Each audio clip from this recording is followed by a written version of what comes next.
Herod the Great, a name that echoes through history as the powerful, ambitious, and often ruthless king of Judea, his grand architectural projects and iron-fisted rule are legendary. But have you ever wondered about the women who stood beside him, their stories, often overshadowed by his monumental legacy, are just as crucial to understanding the dynasty he built? Today, we're pulling back the curtain on the lives of Herod's wives, whose influence quietly shaped the future of his kingdom.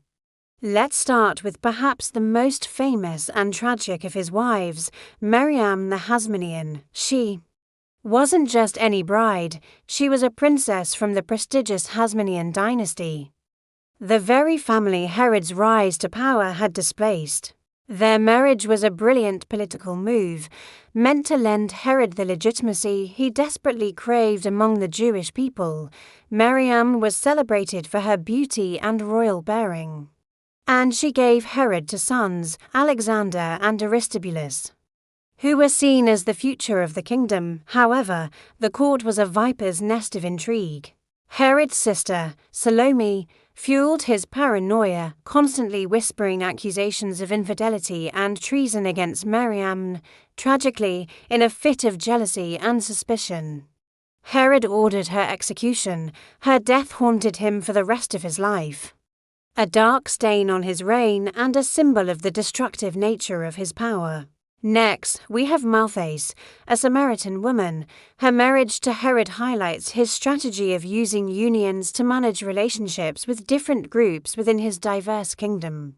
While not from a royal Jewish line like Miriam, Malthus's role was profoundly significant. She was the mother of two future rulers, Herod Archelaus, who would become the ethnarch of Judea, and Herod Antipas, the tetrarch of Galilee, who famously plays a role in the New Testament narratives. She also had a daughter named Olympias.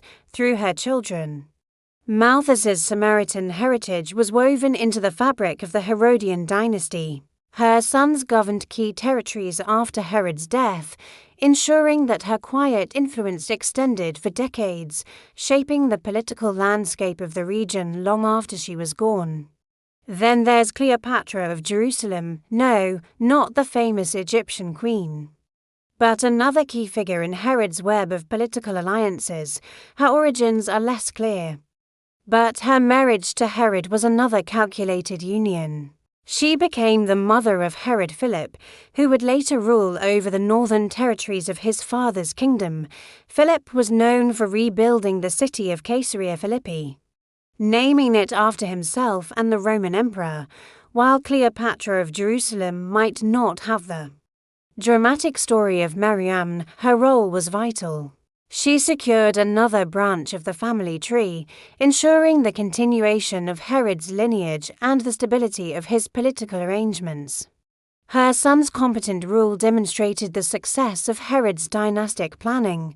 These women, Miriam, Malthus, and Cleopatra of Jerusalem, among several others, were more than just wives. They were political assets, mothers to future rulers, and figures of influence in a world dominated by ambition and paranoia. Their stories, filled with tragedy, strategy, and resilience, reveal the human drama behind the throne. They show us that history isn't just made by kings and conquerors, but also by the quiet, often overlooked figures who carry legacies forward. Thank you for watching. If you found this dive into the hidden histories of the ancient world interesting, make sure to like this video and subscribe for more untold stories. See you next time.